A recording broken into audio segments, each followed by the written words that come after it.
grudnia, dzień, w którym wszystko się zmieniło, w ciągu najbliższych minut przelecimy przez 7 przełomowych wydarzeń w kryminalistyce i prawie, 11 najgłośniejsze zbrodnie i morderstwa, 7 narodzin lub śmierć najbardziej niebezpiecznych ludzi, 4 wydarzenia, które zmieniły świat. Wszystko wydarzyło się dokładnie 5 grudnia na przestrzeni lat. Zanim zaczniemy, jeśli jesteś nowy na tym kanale, to proszę Cię o zasubskrybowanie tego kanału oraz dołączenie do obserwujących na Instagramie oraz TikToku, a teraz nie przedłużając, zaczynamy. Przełomowe wydarzenia w kryminalistyce i prawie. 5 grudnia 1997 roku zakończył się w Polsce jeden z najważniejszych procesów legislacyjnych po transformacji ustrojowej. Tego dnia prezydent Aleksander Kwaśniewski podpisał nowy kodeks karny, zamykając wieloletnie prace ekspertów i komisji. Reforma nie była zwykłą aktualizacją przepisów, lecz całkowitą przebudową systemu prawa karnego. Uporządkowano klasyfikację przestępstw, wprowadzono nowoczesne pojęcia odpowiedzialności karnej i zrewidowano katalog kar, dostosowując polskie prawo do standardów demokratycznych i do Europejskiej Konwencji Praw Człowieka. To właśnie ta data wyznaczyła moment, w którym Polska ostatecznie porzuciła struktury prawne PRL i wkroczyła w nową epokę prawa karnego. 5 grudnia 1981 roku odbyło się jedno z kluczowych posiedzeń Biura Politycznego PZPR, będące ostatnim etapem przygotowań do wprowadzenia stanu wojennego. Aparat bezpieczeństwa finalizował wówczas listy internowanych, koordynował działania wojska i milicji oraz ustalał operacyjne procedury przejęcia kontroli nad mediami i instytucjami państwowymi. To właśnie w trakcie tego posiedzenia zapadły decyzje, które kilka dni później doprowadziły do największej akcji represyjnej w dziejach PRL. Wydarzenia te pokazują, jak władza polityczna potrafiła użyć prawa karnego oraz służb bezpieczeństwa jako narzędzia ucisku, wpływając na historię polskiego systemu sprawiedliwości na wiele lat. 5 grudnia 1926 roku doszło do serii politycznych aresztowań w II Rzeczypospolitej, będących konsekwencją przewrotu majowego. Nowa ekipa rządząca zaczęła wówczas eliminować przeciwników politycznych, wykorzystując aparat wymiaru sprawiedliwości do celów doraźnych. Aresztowania te stanowiły początek głośnych procesów politycznych, które w latach 30. doprowadziły m.in. do procesów brzeskich. Data ta uchodzi za symbol momentu, w którym polski system prawny zaczął być nadużywany do walki politycznej, co stało się istotnym precedensem w historii polskiej sprawiedliwości. 5 grudnia 1893 roku w Stanach Zjednoczonych oficjalnie wdrożono system Bertiona, czyli antropometrię kryminalną. Ten nowatorski wówczas system polegał na precyzyjnych pomiarach ciała i dokładnym opisie wyglądu podejrzanych, tworząc pierwsze naukowe podstawy identyfikacji sprawców przestępstw. Choć później został zastąpiony przez daktyloskopię, to właśnie tego dnia rozpoczęto tworzenie nowoczesnych kartotek, które stały się fundamentem współczesnych baz danych policji i zapoczątkowały rozwój technik identyfikacji jak AFIS czy systemy analizy DNA. 5 grudnia 1969 roku przeprowadzono istotną modernizację systemu NORAD, czyli wspólnej amerykańsko-kanadyjskiej sieci obrony powietrznej. Choć był to projekt wojskowy, jego efekty miały ogromny wpływ na rozwój technik analitycznych wykorzystywanych w kryminalistyce. Udoskonalone radary oraz nowe systemy obliczeniowe stały się później podstawą technologii GPS i narzędzi służących do analizy trajektorii lotów, rekonstrukcji wypadków oraz identyfikacji obiektów w przestrzeni powietrznej. Dzięki temu rozwój wojskowych technologii pośrednio przyspieszył rozwój specjalistycznych metod śledczych. 5 grudnia 1939 1933 roku. Ratyfikowano 21. poprawkę do Konstytucji Stanów Zjednoczonych, oficjalnie kończąc erę prohibicji. Zmiana ta miała ogromny wpływ na świat przestępczy. Upadła wówczas cała gałąź przestępczości zorganizowanej, która przez ponad dekadę budowała swoją potęgę na nielegalnej produkcji i dystrybucji alkoholu. Zakończenie prohibicji doprowadziło do spadku korupcji, rozbicia wielu syndykatów oraz zmiany strategii działania organów ścigania, które zaczęły skupiać się na innych rodzajach przestępczości gospodarczej. 5 grudnia 1955 roku rozpoczął się słynny bojkot autobusowy w Montgomery. Była to odpowiedź na aresztowanie Rosy Parks, które miało miejsce dzień wcześniej i które stało się symbolem sprzeciwu wobec segregacji rasowej. Bojkot doprowadził do licznych procesów sądowych, starć z władzami lokalnymi i wprowadzenia nowych interpretacji praw obywatelskich. Ostatecznie działania protestujących zakończyły się przełomowym wyrokiem Sądu Najwyższego, który uznał segregację w autobusach za niezgodną z konstytucją. Był to moment, który zmienił historię prawa obywatelskiego i zapoczątkował największy ruch społeczny XX wieku w Stanach Zjednoczonych. Najgłośniejsze zbrodnie i morderstwa. 1872 roku pierwsza ofiara Boston Belfry Murderer. W Bostonie, w dzielnicy Dorchester, odnaleziono ciało Bridget Landrigan, młodej kobiety zamordowanej w wyjątkowo brutalny sposób. Jej śmierć stała się pierwszym udokumentowanym atakiem sprawcy, którego prasa nazwała później Boston Belfry Murderer. Sprawa wywołała ogromny niepokój, a wśród mieszkańców miasto po raz pierwszy doświadczyło takiego rodzaju brutalności, a policja nie dysponowała jeszcze narzędziami kryminalistycznymi, które dziś uznaje się za podstawowe.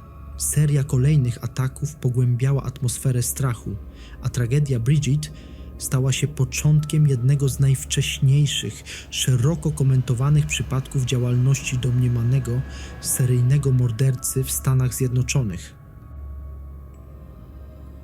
1945 roku morderstwo powracających Żydów w Skarżysku Kamiennej.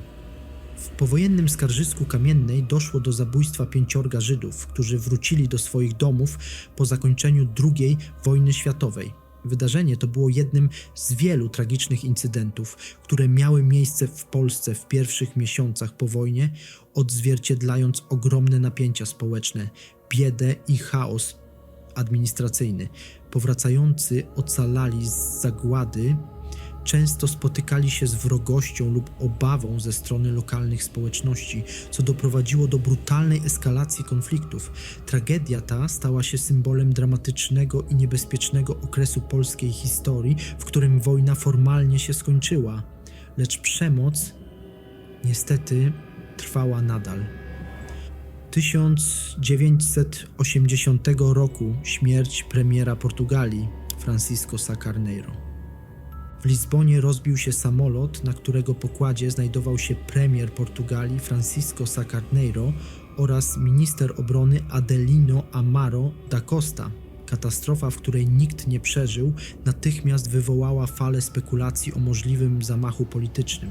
Utrata urzędującego premiera pogrążyła kraj w głębokim kryzysie politycznym, a śledztwa prowadzone przez lata były przepełnione sprzecznymi wnioskami. Tragedia ta do dziś budzi emocje w Portugalii, stając się jednym z najbardziej zagadkowych wydarzeń politycznych tamtej epoki, a jednocześnie kluczowym punktem w dyskusji o bezpieczeństwie i stabilności młodej demokracji. 1991 roku śmierć seryjnego mordercy Richarda Specka w USA. W więzieniu w Chicago zmarł Richard Speck, jeden z najbardziej znanych seryjnych morderców w amerykańskiej historii, odpowiedzialny za zabójstwo 8 studentek pielęgniarstwa w 1965 roku. Jego śmierć zakończyła jedną z najgłośniejszych spraw kryminalnych XX wieku, która już od lat budziła ogromne emocje po ujawnieniu nagrań ukazujących go w więzieniu podczas nielegalnych imprez i przyjmowania narkotyków. Opinia publiczna była oburzona warunkami panującymi w zakładach karnych. Zgon Specka stał się impulsem do dyskusji o funkcjonowaniu więzień, resocjalizacji oraz odpowiedzialności administracji za nadzór nad osadzonymi. 2007 roku masakra w Westroads Mall w Stanach Zjednoczonych. W centrum handlowym Westroads Mall w Omaha 20-letni napastnik otworzył ogień do przypadkowych klientów, zabijając 8 osób i raniąc kolejne, po czym popełnił samobójstwo. Atak trwał zaledwie kilka minut, lecz jego dramatyczny przebieg wstrząsnął opinią publiczną w całych Stanach Zjednoczonych. Wydarzenie to wywołało kolejną falę debaty na temat dostępności broni palnej, procedur bezpieczeństwa w miejscach publicznych oraz kryzysu zdrowia psychicznego wśród młodych dorosłych. Masakra stała się jednym z najbardziej komentowanych przykładów przemocy w przestrzeniach publicznych w pierwszej dekadzie XXI wieku. 1997 roku wyrok dla seryjnego mordercy Moses Sitole w Republice Południowej Afryki. 5 grudnia ogłoszono wyrok ponad 2410 lat więzienia dla Moses Sitole, nazywanego ABC Killer. Mężczyzna był odpowiedzialny za dziesiątki zabójstw i gwałtów dokonywanych w latach 90. Proces niezwykle medialny i obserwowany przez cały świat symbolizował walkę nowej RPA z brutalną przestępczością odziedziczoną po okresie apartheidu. Wyrok ten podkreślał determinację państwa w karaniu najcięższych zbrodniarzy oraz w odbudowie zaufania obywateli do instytucji wymiaru sprawiedliwości. 2005 roku egzekucja Wesleya Bakera w stanie Maryland. W stanie Maryland wykonano karę śmierci na Wesleyu Bakerze, skazanym za brutalne morderstwo kobiety podczas napadu. Egzekucja ta miała wyjątkowe znaczenie, ponieważ była ostatnią w historii stanu, który kilka lat później całkowicie zniósł karę śmierci. Wydarzenie to wywołało szeroką debatę publiczną dotyczącą skuteczności i moralności najwyższego wymiaru kary. Przypadek Bakera stał się symbolem końca pewnej epoki w amerykańskim systemie karnym, a jego imię pojawia się w wielu analizach dotyczących zmian w prawie karnym USA. 707 roku. Egzekucja Edwarda Flooda i Hugh Caffrey'ego w Dublinie. W Dublinie stracono 2 skazanych, Edwarda Flooda i Hugh Caffrey'ego, uznanych za winnych rabunku oraz morderstwa. Egzekucja ta jest jednym z najstarszych udokumentowanych przypadków wykonania wyroku śmierci na terenie Irlandii. W tamtej epoce kara śmierci była stosowana szeroko i stanowiła centralny element systemu karnego.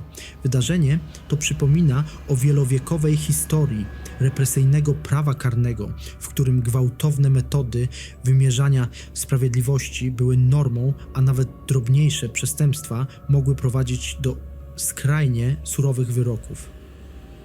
1999 roku zabójstwo Andrzeja Pershinga-Kolikowskiego w Zakopanem, Polska. W Zakopanem w okolicach hotelu Kasprowy został zastrzelony Andrzej Kolikowski, znany jako Pershing, jeden z najważniejszych bossów gangu pruszkowskiego. Jego zabójstwo było kulminacją brutalnych porachunków w świecie polskiej przestępczości zorganizowanej lat 90.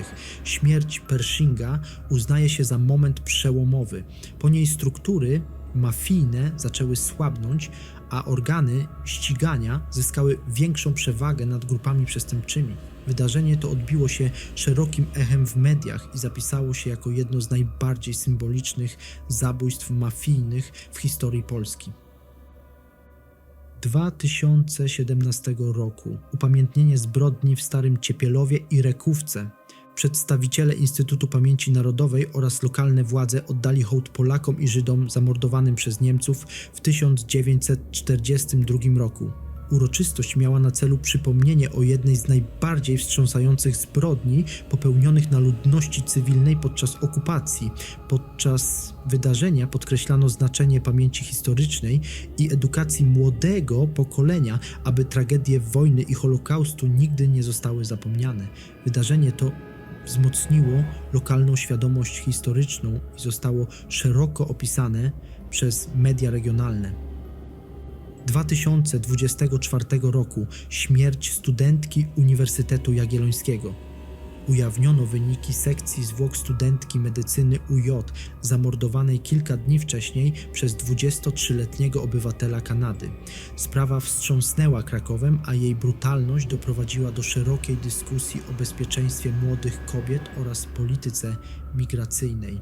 Media przez wiele dni relacjonowały szczegóły śledztwa, a społeczność akademicka zorganizowała liczne uroczystości upamiętniające zmarłą. Tragiczne wydarzenie stało się jednym z najbardziej komentowanych przypadków kryminalnych w Polsce w tamtym roku. Narodziny i śmierć najbardziej niebezpiecznych ludzi.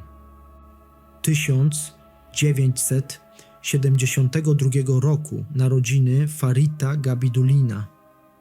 W tym roku urodził się Farid Gabidulin, który wiele lat później stał się jednym z najgroźniejszych przestępców w historii Baszkirii.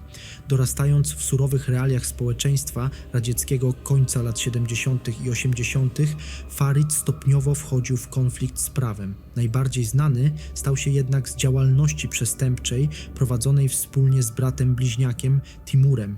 Razem dopuścili się serii brutalnych zabójstw, które wstrząsnęły regionem w latach 90., okresie chaosu i gwałtownego wzrostu przestępczości po upadku ZSRR. Gabidulinowie nie tylko zabijali, lecz także stosowali wymyślne formy przemocy, co sprawiło, że ich sprawa na długo zapisała się w historii rosyjskiej kryminalistyki. 1972 roku narodziny Timura Gabidulina. W tym samym roku urodził się Timur Gabidulin, brat bliźniak Farita i jego wierny wspólnik w zbrodniczej działalności. Obydwaj od dzieciństwa byli nierozłączni, a ich relacja, pełna lojalności, ale też wzajemnego nakręcania agresji, z czasem przerodziła się w coś znacznie bardziej niebezpiecznego. W latach 90., podobnie jak jego brat, Timur uczestniczył w serii morderstw charakteryzujących się wyjątkowym okrucieństwem. Bracia działali wspólnie, co czyniło ich jeszcze bardziej nieuchwytnymi i groźnymi. Dopiero determinacja śledczych oraz zeznania świadków pozwoliły zakończyć ich działalność, a Timur trafił na ławę oskarżonych jako współautor jednej z najciemniejszych kart historii rosyjskiej przestępczości. 1956 roku narodziny Le Tan Van.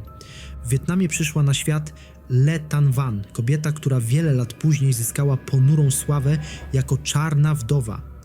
Jej działalność przestępcza polegała na systematycznym otruwaniu osób z własnego otoczenia, w tym członków rodziny, co czyniło sprawę szczególnie szokującą dla opinii publicznej. Jej motywacją miały być przede wszystkim pieniądze. Van zabijała, aby wypłacano jej kolejne polisy ubezpieczeniowe. Przez długi czas potrafiła zmylić śledczych, ukrywając swoje działania pod pozorem nieszczęśliwych zgonów. Ostatecznie została schwytana i skazana na karę śmierci w 2001 roku. Jej przypadek często podawany jest jako jeden z najbardziej drastycznych przykładów seryjnych morderstw motywowanych czystą chciwością.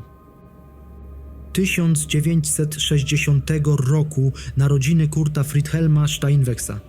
W Niemczech urodził się Kurt Friedhelm Steinwecks, który kilkadziesiąt lat później stał się jednym z najbardziej znanych psychopatycznych morderców działających na terenie Republiki Federalnej. Jego działalność przypadała na lata 80., okres intensywnego rozwoju kryminalistyki, co jednak nie uchroniło ofiar przed brutalnością jego czynów. Steinwecks atakował z niezwykłym okrucieństwem, a jego modus operandi wskazywał na wyjątkowe wyjątkowo silne zaburzenia osobowości. Śledztwo w jego sprawie było szeroko komentowane w niemieckich mediach, a proces odsłonił przerażający obraz jego psychiki. Do dziś jego przypadek jest analizowany jako przykład mordercy, który łączył skłonności sadystyczne z silnym impulsem destrukcji. 1999 roku. Śmierć Andrzeja Kolikowskiego Pershinga. W Zakopanem zginął Andrzej Kolikowski, szerzej znany jako Pershing, jeden z najważniejszych bossów polskiej przestępczości zorganizowanej lat 90. Został zastrzelony przez płatnych zabójców w pobliżu hotelu Kasprowy, co natychmiast wywołało ogromne poruszenie w kraju. Pershing był postacią symboliczną, liderem grupy pruszkowskiej, która w tamtych latach praktycznie dominowała nad światem przestępczym w Polsce. Jego śmierć okazała się punktem zwrotnym. Po zabójstwie rozpoczął się okres stopniowego rozpadu gangu i wzmożonych działań policji oraz CBS przeciw mafii. Zbrodnia ta została do dziś jedną z najbardziej rozpoznawalnych mafijnych egzekucji w najnowszej historii Polski. 1997 roku. Aresztowanie Ahmada Suradziego, czarownika z Medanu. W Indonezji zatrzymano Ahmada Suradziego, znanego później jako czarownik z Medanu, jednego z najbardziej przerażających seryjnych morderców Azji. Suradzi działał przez kilkanaście lat, zabijając kobiety, które przychodziły do niego po pomoc jako do rzekomego uzdrowiciela i szamana. Wykorzystywał ich zaufanie, a następnie mordował, wierząc, że dzięki temu zdobędzie nadprzyrodzoną moc. Jego aresztowanie wzbudziło ogromne emocje. Skala jego zbrodni była szokująca, a sposób ich dokonania budził grozę zarówno w Indonezji, jak i na całym świecie. Proces Suradziego był szeroko relacjonowany, a jego postać stała się jednym z najbardziej drastycznych przykładów połączenia fanatyzmu, zabobonu i czystego okrucieństwa. 1963 roku. Śmierć Angelo La Barberi. W Palermie został zastrzelony Angelo La Barbera, jeden z najważniejszych bossów sycylijskiej mafii okresu I wojny mafijnej. La Barbera był wpływową i brutalną postacią, która odegrała istotną rolę w eskalacji konfliktów pomiędzy różnymi klanami. Jego śmierć była bezpośrednim rezultatem fali odwetu i brutalnych porachunków, które w tamtym czasie wstrząsały całą Sycylią. La Barbera przez lata umacniał swoją pozycję, ale liczni wrogowie doprowadzili ostatecznie do jego upadku. Zginął tak, jak żył, w świecie przemocy, zdrad i mafijnych wojen, które definiowały sycylijskie podziemie tamtej epoki. Wydarzenia, które zmieniły świat. Na sensu. 1952 roku. Rozpoczęcie Wielkiego Smogu w Londynie. W tym roku nad Londynem zaczęła się formować jedna z największych ekologicznych katastrof XX wieku. Wielki smog, który w ciągu kilku dni sparaliżował funkcjonowanie stolicy Wielkiej Brytanii. Gęsta, dusząca chmura spalin pochodzących głównie z węgla niskiej jakości, używanego masowo w domach i elektrowniach, pokryła miasto tak szczelnie, że widoczność spadała momentami do kilkunastu centymetrów. Występy teatralne odwoływano, bo widownia nie widziała sceny, a komunikacja miejska praktycznie przestała działać. Szpitale szybko zaczęły się zapełniać osobami cierpiącymi na ciężkie problemy oddechowe, a liczba zgonów rosła z godziny na godzinę. Szacuje się, że katastrofa ta doprowadziła do śmierci około 12 000 osób. Wydarzenie to stało się przełomem w historii światowej ekologii i prawa ochrony środowiska, zmuszając rząd brytyjski do uchwalenia pierwszych nowoczesnych regulacji antysmogowych, takich jak Clean Air Act, które stały się wzorem dla wielu państw. 1933 roku. Koniec prohibicji w Stanach Zjednoczonych. W tym roku stan Utah zatwierdził 21. poprawkę do Konstytucji Stanów Zjednoczonych, formalnie kończąc trwającą 13 lat prohibicję. Był to moment o ogromnym znaczeniu społecznym, ponieważ zakończył jeden z najbardziej kontrowersyjnych okresów w historii amerykańskiego prawa. Prohibicja, mająca w zamyśle poprawić moralność społeczeństwa, doprowadziła do odwrotnego skutku: masowego rozwoju przestępczości zorganizowanej, gwałtownego wzrostu korupcji oraz rozkwitu nielegalnych barów i podziemnych destylarni. Syndykaty, takie jak te kierowane przez Ala Capone, budowały całe imperia finansowe na sprzedaży alkoholu, podczas gdy organy ścigania nie były w stanie skutecznie kontrolować sytuacji. Zniesienie prohibicji było więc nie tylko wydarzeniem symbolicznym, ale także praktycznym krokiem ku ograniczeniu wpływów mafii. Po ratyfikacji poprawki legalny rynek alkoholu wrócił do normalnego funkcjonowania, a rząd zaczął czerpać ogromne wpływy z akcyzy, jednocześnie przywracając społeczną równowagę i kończąc erę gigantycznych napięć społecznych. 1971 roku. Uznanie niepodległości Bangladeszu przez Indię. W tym roku Indii oficjalnie uznały Bangladesz jako niepodległe państwo, co stanowiło kluczowy moment w historii regionu i jeden z najważniejszych etapów konfliktu, który przeszedł do historii jako wojna o niepodległość Bangladeszu. Decyzja Indii była nie tylko polityczna, ale także militarna. Kraj ten zaangażował się po stronie bengalskich sił wyzwoleńczych, zapewniając im wsparcie wojskowe, humanitarne i logistyczne. Uznanie niepodległości miało natychmiastowe konsekwencje geopolityczne. Doprowadziło do otwartego konfliktu między Indiami a Pakistanem. Przyspieszyło koniec wojny i umocniło miejsce Indii jako jednego z najważniejszych graczy w Azji Południowej. Dla mieszkańców nowo powstałego Bangladeszu było to wydarzenie przełomowe, symboliczne potwierdzenie ich walki o wolność, która kosztowała życie milionów osób, a kraj pogrążyła w głębokim kryzysie humanitarnym. To historyczne uznanie otworzyło drogę do dalszych działań dyplomatycznych i budowania tożsamości narodowej Bangladeszu. 2013 roku. Śmierć Nelsona Mandeli. W tym roku zmarł Nelson Mandela, jedna z najważniejszych postaci w historii współczesnego świata, były prezydent Republiki Południowej Afryki, symbol walki z rasistowskim systemem apartheidu i laureat pokojowej Nagrody Nobla. Jego śmierć wstrząsnęła globalną opinią publiczną i stała się momentem refleksji nad dziesięcioleciami niesprawiedliwości, które zwalczał z niezwykłą odwagą i determinacją. Mandela spędził 27 lat w więzieniu za działalność polityczną, ale po uwolnieniu nie nawoływał do zemsty. Został prezydentem, który dążył do pojednania i budowy nowego państwa opartego na równości. Jego odejście było symboliczne nie tylko dla Afryki, ale także dla świata, który widział w nim wzór moralnego przywódcy zdolnego odmienić losy całego społeczeństwa. Po jego śmierci odbyły się uroczystości na skalę, jakiej Afryka nie widziała od lat, a przywódcy z całego świata oddawali mu hołd, podkreślając wpływ, jaki wywarł na historię globalną, ruchy praw obywatelskich oraz ideę wolności i równości. Jeśli chcecie osobny odcinek o którejś z tych spraw, piszcie w komentarzach. Do następnego.